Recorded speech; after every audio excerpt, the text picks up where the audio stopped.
In a nutshell,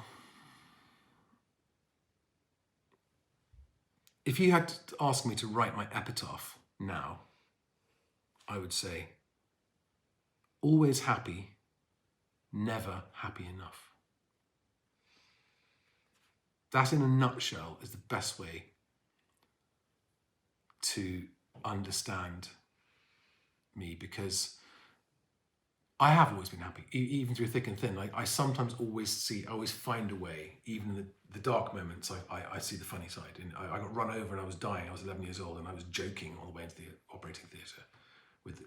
That's just, looking back as a kid, I can see that that's just who I was born. That's just who I am. But at the same time as always being happy and always enjoying and making the best of whatever is happening, I've always wanted more.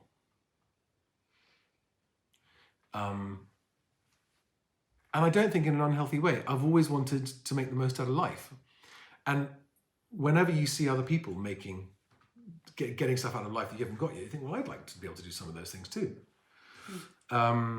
So it's a good balance, because if you can't make the best of whatever your situation is, then you're going to be unhappy, and that's just shit for you and everyone around you. But if you are too comfortable, it makes you lazy. Yeah. And, so it's not a conscious decision to always want more. In fact, I have struggled in the last few years. People working for me have said, Charlie, why? You could relax now. You could relax and just enjoy your life. Why are you putting yourself through this? You're constantly evolving. I don't have well, yes, but some people might say it's a calling. I don't know. Is it a compulsion? Yes. And skipping past a very, very long explanation of how I got to what I'm about to say, I don't think it's possible for people with a higher than average level of ambition, for whatever reason, to be happy unless they are striving to fulfill their potential. Which you can never do. You never stop. So it's an unceasing. You never get there and go, oh, potential fulfilled. I can relax now, right? So, but the point is, it's rewarding. Whether you're succeeding or failing doesn't matter, as long as you know you're trying as hard as you can. It's exhausting, but in the same way that running a marathon is exhausting, it's also immensely fulfilling when you've done it, I assume.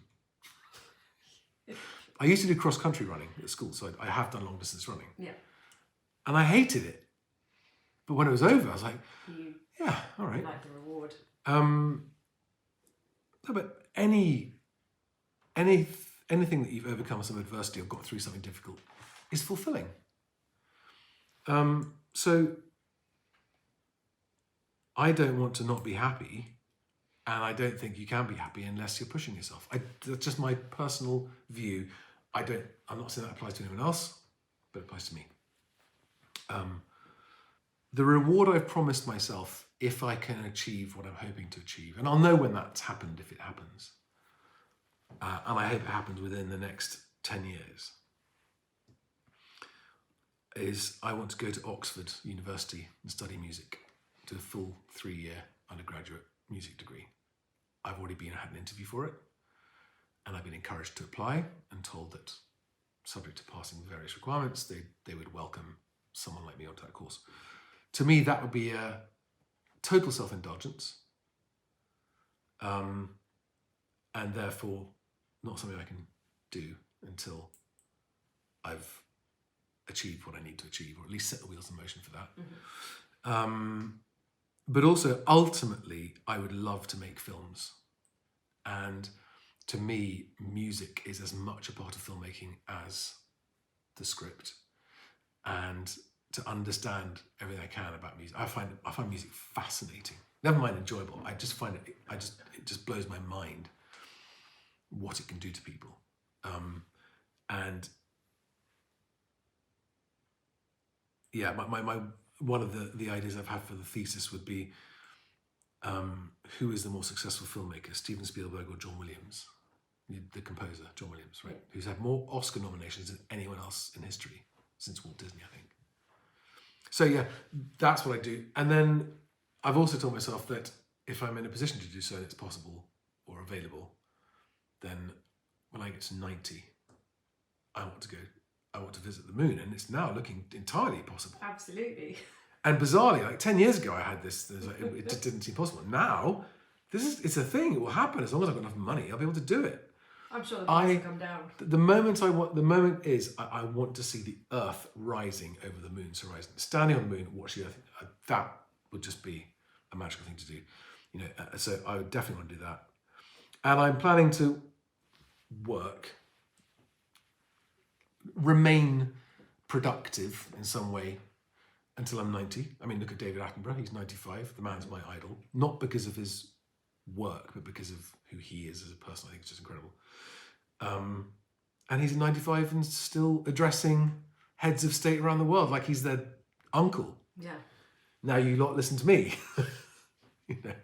Great. So working till I'm 90 doesn't feel, it feels like that's what I want to do. I wouldn't want to stop being productive in some way, as long as I'm enjoying myself along the process. And I think filmmaking is actually something that is, if you're making the kinds of films that I'd like to make, they're going to be also contributing something and helping make a difference. And, and then hopefully live to 120, have 30 years of retirement of just enjoying. I like it. Yeah. So Good that's plan. my